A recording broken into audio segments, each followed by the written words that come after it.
A Bíblia em um ano. Uma experiência de encontro com Jesus Cristo, a Palavra de Deus.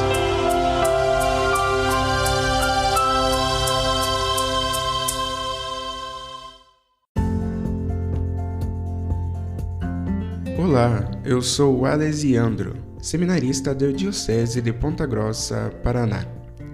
Você está ouvindo o podcast A Bíblia em um ano.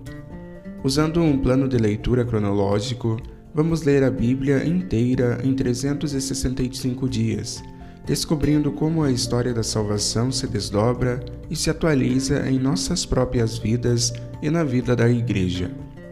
Estamos usando a Bíblia Católica com a tradução oficial da Conferência Nacional dos Bispos do Brasil. Você pode baixar o plano de leitura completo por meio de um link que você encontra na página do Instagram abiblia.emumano ou do facebook.com/seminariopg. Inscreva-se nesse podcast por meio da plataforma que preferir para receber as notificações diárias dos novos episódios.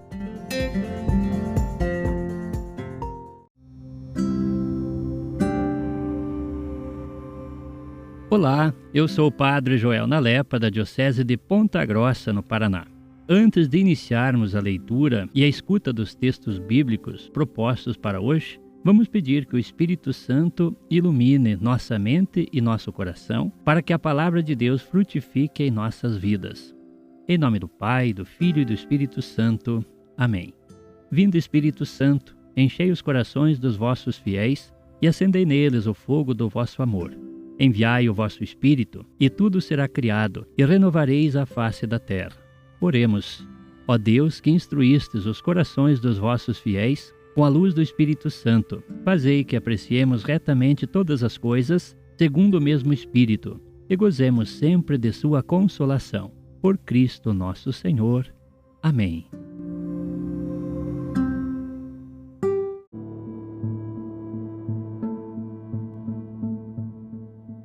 Estamos no dia 285 do nosso podcast e hoje nós leremos o livro de 1 Macabeus, capítulo 4, também o livro de Siracida, capítulo 10º ao 12º, e o livro de Provérbios, capítulo 22, versículos do 9º ao 12º. 1 Macabeus, capítulo 4. Górgias tomou consigo 5.000 soldados de infantaria e 1.000 cavaleiros escolhidos, e se movimentaram à noite. Queriam irromper no acampamento dos judeus e cair sobre eles de improviso.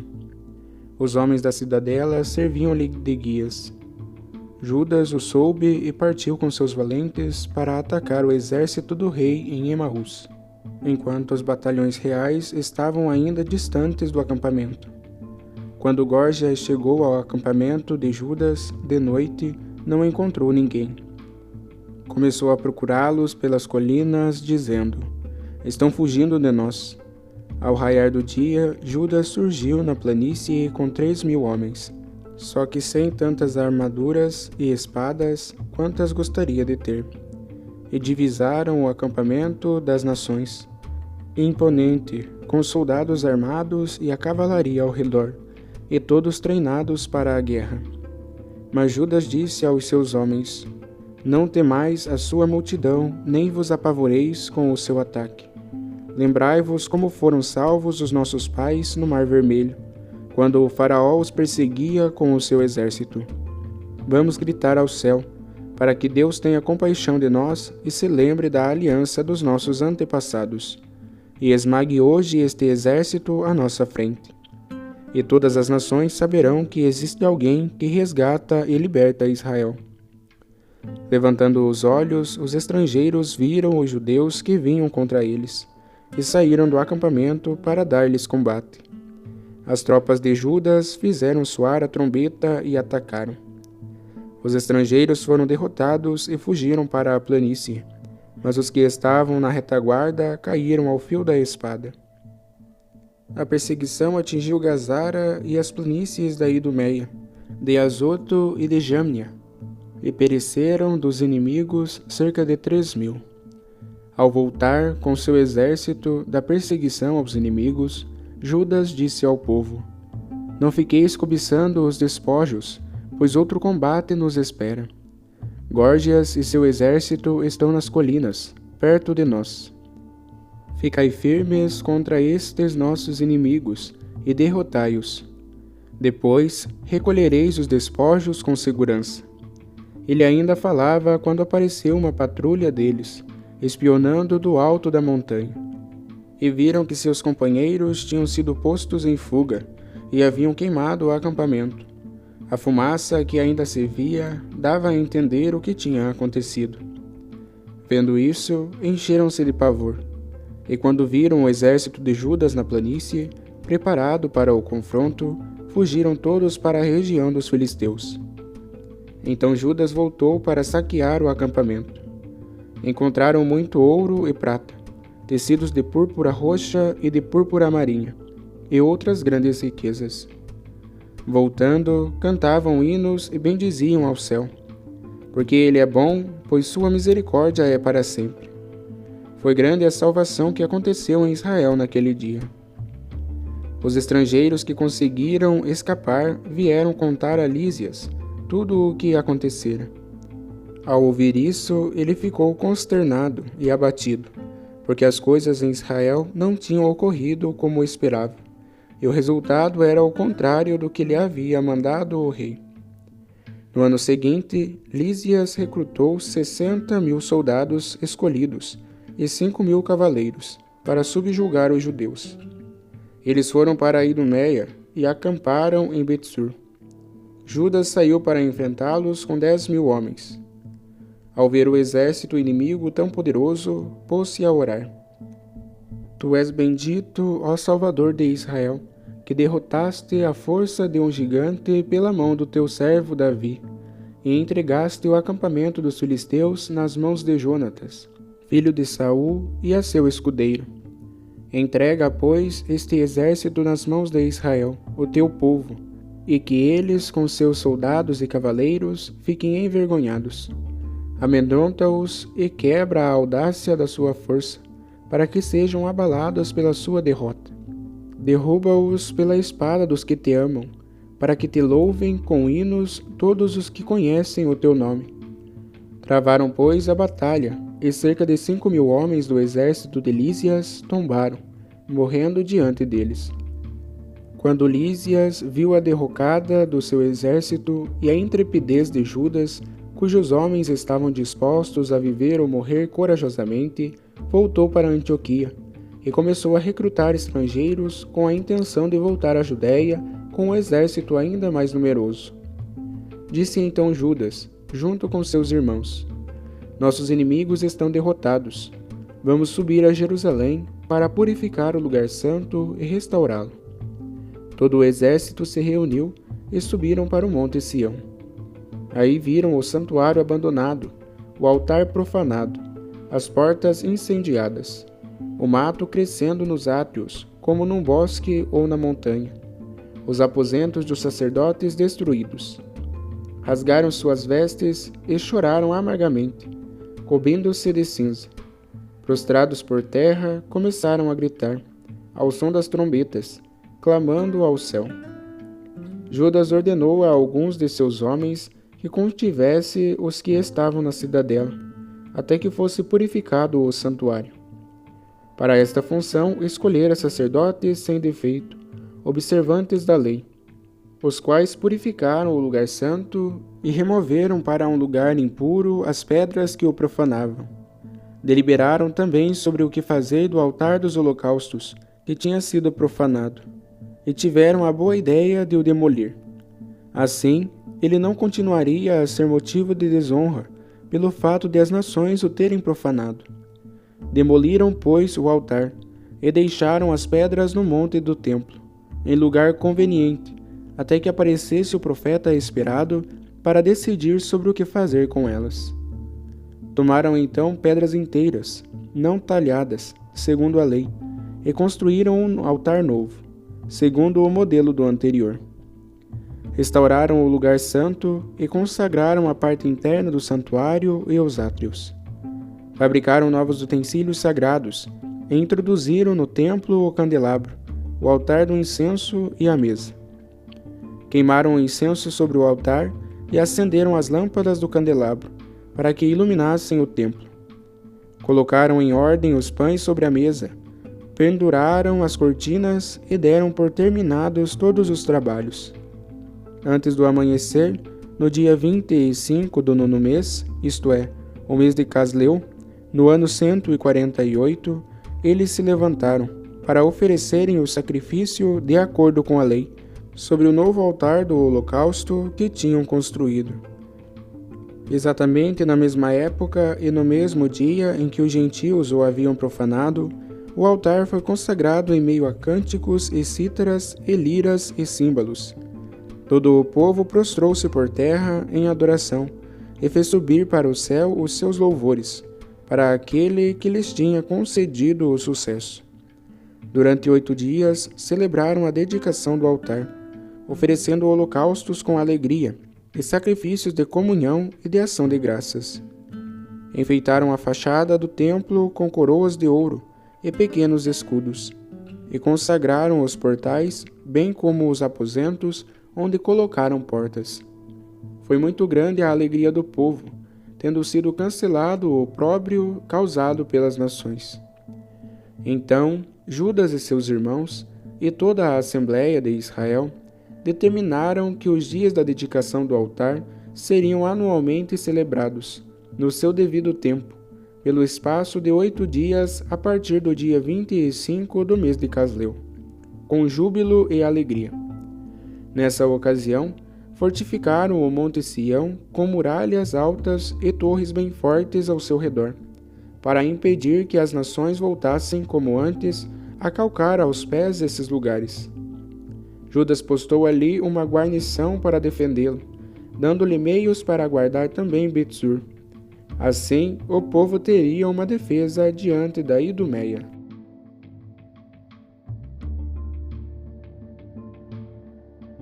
Sirácida, capítulo 10. O governante sábio organiza o seu povo, e a autoridade de quem é sensato será estável. Qual o governante do povo, tais serão seus ministros. Qual o prefeito da cidade, tais serão seus habitantes. Um rei sem bom senso arruinará seu povo. As cidades se povoarão pela sensatez de seus chefes. Na mão de Deus está o domínio da terra, e a seu tempo ele suscitará um governante adequado. Na mão do Senhor está a prosperidade da pessoa, e é ele quem investe de autoridade o escriba. Não revides ao próximo um agravo qualquer, e nada faças com ímpetos de soberba. A soberba é odiosa diante de Deus e do próximo, e a ambos é execrável toda a opressão. O reino é transferido de uma nação para outra, por causa de injustiças e afrontas e riquezas fraudulentas. Nada é mais criminoso do que o avarento, pois chega a pôr à venda a própria alma. Porque se ensoberbece quem é terra e cinza, aquele que ainda é em vida expele as próprias entranhas? A doença prolongada humilha o médico, a doença passageira o deixa sereno. Todo poder tem vida curta, assim, quem hoje é rei, amanhã estará morrendo.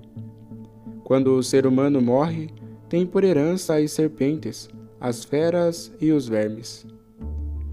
O princípio da soberba humana é afastar-se de Deus. O coração se aparta daquele que o fez. Pois o princípio de todo pecado é a soberba. Quem a tiver, fará ferver a maldição, e ela no fim o destruirá. Por isso, Deus tornou espantosas as pragas dos maus, e os destruiu até exterminá-los. Os tronos dos chefes soberbos Deus destruiu, e fez os não violentos sentarem-se no lugar deles. Deus arrancou as raízes dos povos soberbos, e plantou os humildes em seu lugar. O Senhor subverteu os territórios das nações, e as destruiu até os fundamentos. Desolou muitas delas e as dispersou, e fez apagar sua lembrança de sobre a terra. Deus anulou a memória dos soberbos, mas preservou a memória dos humildes. Não foi criada para os humanos a soberba, nem a raiva para os nascidos de mulher. Descendência honrada é a que teme a Deus. Descendência desonrada é a que transgride os mandamentos do Senhor. No meio dos irmãos é honrado aquele que os lidera. Assim, aos olhos do Senhor, aqueles que o temem. Forasteiro, migrante e pobre, a glória deles é o temor de Deus. Não desprezes o justo pobre, e não engrandeças o pecador rico. O grande, o juiz e o poderoso são honrados, mas não superam quem teme a Deus. Os livres servirão a um servo sensato. Quem é prudente e disciplinado não reclamará quando corrigido. Não te ensoberbeças ao fazeres teu trabalho, nem te glories no tempo da aflição. É melhor quem trabalha e tem abundância de tudo, do que quem conta vantagens e sequer tem um pão. Filho, com modéstia, cuida da tua vida, e dá-lhe o alimento e cultivo que merece. Pois quem justificará o que peca contra si mesmo? E quem honrará o que desonra a si mesmo? Ao pobre honrado por sua instrução e pelo temor de Deus, e a aquele que é honrado por causa de sua riqueza. Quem é honrado na pobreza, quanto mais o será na riqueza. E quem não é honrado na riqueza, quanto menos o será na pobreza. Capítulo 11. A sabedoria do humilhado vai levantar-lhe a cabeça, e o fará sentar-se no meio dos príncipes. Não louves alguém por sua aparência formosa, nem desprezes quem é deforme em seu exterior.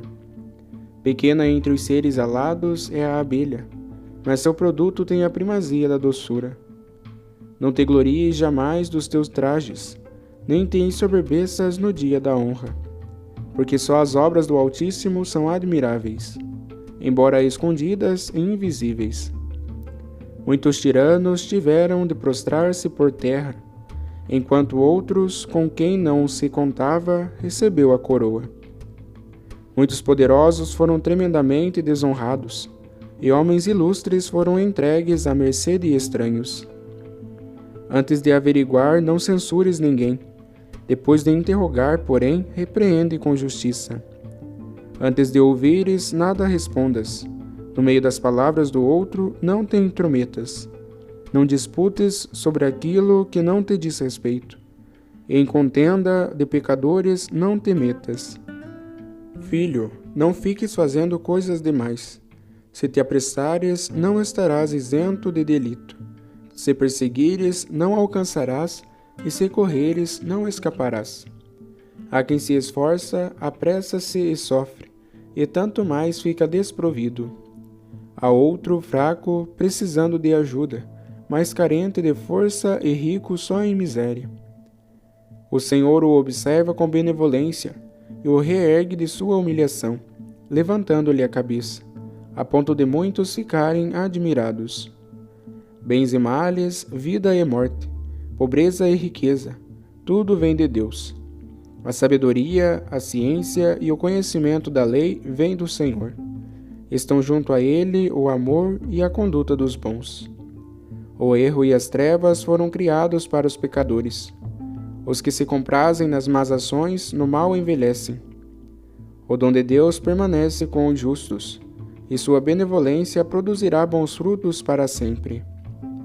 Há quem se enriqueça por avareza, mas esta será a sua recompensa, quando disser: agora posso descansar, agora vou desfrutar sozinho dos meus bens.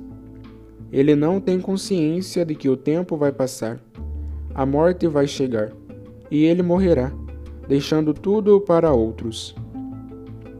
Permanece firme na tua tarefa, ocupa-te bem dela, e envelhece cumprindo teus deveres. Não admires as obras dos pecadores, mas confia em Deus e permanece em teu trabalho. Pois é fácil aos olhos de Deus enriquecer o pobre num instante. A bênção de Deus está na recompensa imediata do justo. Num instante, ela faz aparecer o seu sucesso. Não digas: do que é que eu preciso? E ainda: que bens me advirão daqui? Não digas: basto-me a mim mesmo. De agora em diante, que desgraça me poderá atingir? No dia feliz não te esqueças dos males, e no dia infeliz não te esqueças dos bens. Pois é fácil para Deus, no dia da morte, retribuir a cada um segundo os seus atos. O tempo da desventura faz esquecer a imensa riqueza, mas é quando alguém morre que suas obras são reveladas. Antes da morte não louves pessoa alguma, pois no seu fim é que se conhece a pessoa. Não introduzas qualquer um em tua casa, pois são muitas as insídias do trapaceiro. Assim como as vísceras vomitam o que cheira mal, como a perdiz é induzida para a gaiola, e a corça para o laço. Assim também é o coração dos soberbos, que aquele que está espionando para ver a queda do seu próximo. Quem é maldoso converte o bem em mal, e até nos deleitos encontra falhas. Por uma centelha aumentam as brasas, por um trapaceiro aumenta o sangue. O pecador arma ciladas para derramá-lo. Guarda-te do malvado, pois fabrica males. Que ele não faça cair sobre ti uma nódoa para sempre. Recebe em tua casa o estrangeiro, e ele vai envolver-te em confusão, e te afastará dos teus próprios familiares. Capítulo 12. Se fizeres o bem, sabe a quem, e será grande o agradecimento por teus benefícios. Faze o bem ao justo e encontrarás grande retribuição. Senão dele, certamente da parte do Senhor. Nada de bom acontece para quem é assíduo no mal, e não dá esmolas. Pois o Altíssimo odeia os pecadores, embora se compadeça dos que se arrependem. Ajuda ao compassivo, mas não acolhas o pecador, pois Deus dará o castigo aos ímpios e pecadores, guardando-os para o dia da vingança. Ajuda a quem é bom, mas não recebas o pecador. Faze o bem ao humilde, mas não ajudes ao ímpio. Não lhe des armamento, para que não se torne mais poderoso do que tu. Encontrarás males dobrados por todos os bens que lhe fizeres, pois também o Altíssimo odeia os pecadores e dá o castigo aos ímpios. Não é na prosperidade que se reconhece o amigo, e na adversidade não fica escondido o inimigo. Na prosperidade, até os inimigos são amigos, mas na adversidade, até o amigo se afasta. Não te fies jamais no teu inimigo, pois sua maldade é como vasilha de cobre que enferruja. Se ele, na humilhação, anda encurvado, toma cuidado e guarda-te dele. Comporta-te com ele como quem limpa o espelho, e saberás se enferrujou definitivamente. Não o estabeleça junto a ti, nem se assente ele à tua direita, para não suceder que, voltando-se para o teu lugar, ele procure a tua cadeira. No fim, reconhecerás as minhas palavras, e serás estimulado por meus discursos. Quem se compadecerá do encantador, ferido pela serpente, e de todos os que chegam perto das feras? Assim é aquele que se deixa acompanhar por um iníquo, e se enreda nos seus pecados. Não escapará até que o fogo o queime. Uma hora ficará contigo. Se porém vacilares, não há de perseverar. Nos seus lábios o inimigo traz doçura, mas no coração armas ciladas para lançar-te à cova. Nos seus olhos o inimigo lacrimeja, mas achando ocasião, não haverá sangue que o sacie. Se te sobrevierem males, tu o encontrarás ali antecipadamente, e a pretexto de ajudar-te, cavará debaixo de teus pés. Sacudirá sua cabeça e aplaudirá com as mãos, e surrando muitas coisas, mudará de feição.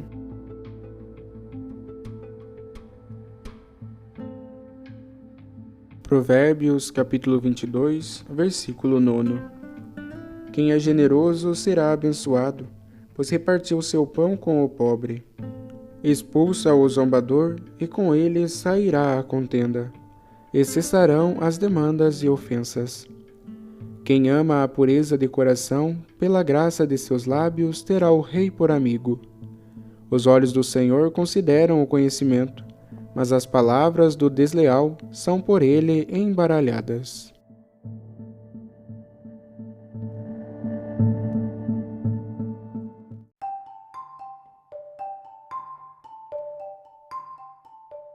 Olá, sou o Padre Jaime Roça, da Diocese de Ponta Grossa, no Paraná. O capítulo 4 do primeiro livro dos Macabeus que acabamos de ouvir continua o relato das batalhas de Judas Macabeu contra os inimigos de Israel. Enfrentando um exército sempre mais numeroso do que o exército dos judeus, o apelo que Judas dirigia aos seus comandados era o de confiar em Deus, cujo auxílio se manifestava nas vitórias do povo judeu contra os inimigos, bem mais poderosos do que eles. Aí se manifestava a força de Deus que auxilia aqueles que nele confiam. Depois desse primeiro relato, há a narração do ato de purificação e dedicação do altar e do templo de Jerusalém, que havia sido profanado pelos inimigos.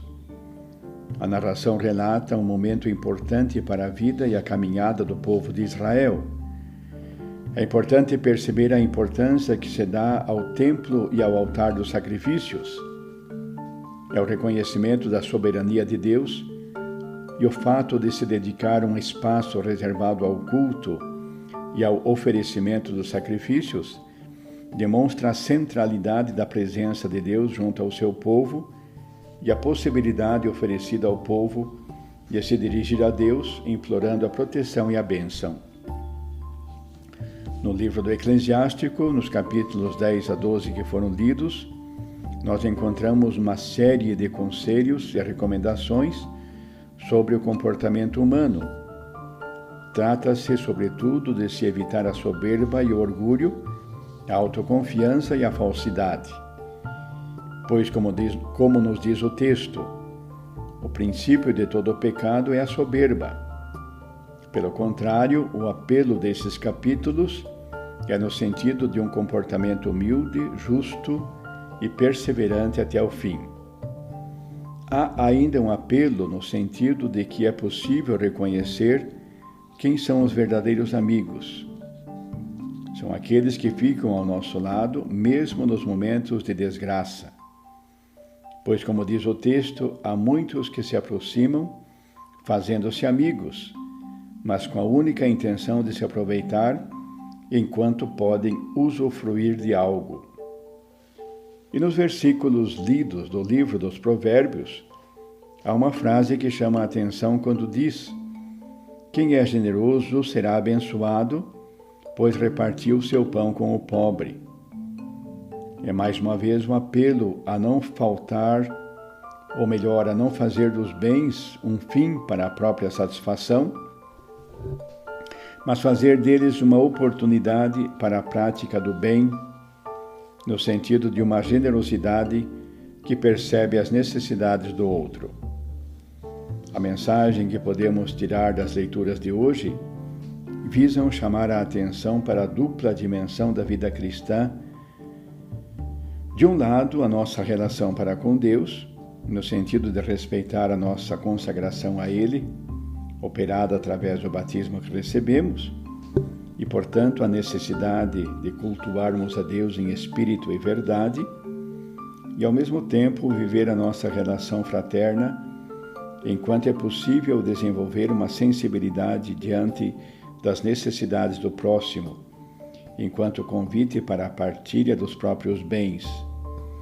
O fundamental é perceber o lugar que Deus ocupa em nossa vida e o consequente apelo a viver na humildade e confiança como condições indispensáveis para um relacionamento correto e efetivo diante de Deus e do próximo. Que a cada dia nos recordemos que Deus habita em nosso coração e, portanto, a nossa vida toda precisa ser de autêntica dedicação a Ele. Que a nossa atitude interior nos leve a servir a Deus em todos os momentos e situações de nossa vida. Que Maria nos ensine o caminho da plena consagração a Deus e ao próximo. Que o nosso dia seja abençoado e totalmente voltado a Deus, que é o Senhor. Deus, Pai, Filho e Espírito Santo, derrame sobre vós as suas bênçãos. Amém.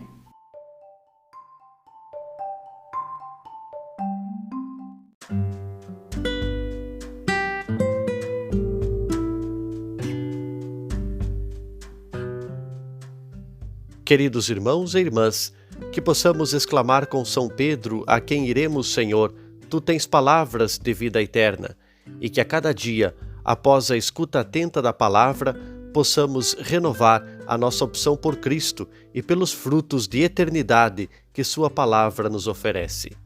Quem vos fala é o Padre Hélio Guimarães, da Diocese de Ponta Grossa, no Paraná. Oremos. Ó Deus, que unis os corações dos vossos fiéis num só desejo, dai ao vosso povo amar o que ordenais e esperar o que prometeis, para que na instabilidade deste mundo fixemos os nossos corações onde se encontram as verdadeiras alegrias.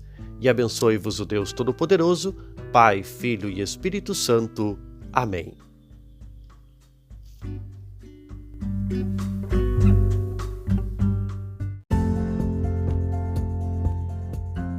Você acaba de ouvir mais um episódio do podcast A Bíblia em um Ano. Continue nesse bom propósito de ouvir, ler e praticar a Palavra de Deus. Rezemos por todos que estão fazendo este caminho de leitura da Bíblia. Procure também participar da sua comunidade. A permissão para uso do plano de leitura The Bible in a Year com Padre Mike Schmitz e Jeff Kevins foi concedida por Ascension. A versão original pode ser baixada em ascensionpress.com. Todos os direitos desse plano estão reservados à Ascension. Os demais conteúdos do podcast não são criados, revisados ou apoiados por Ascension. Até amanhã!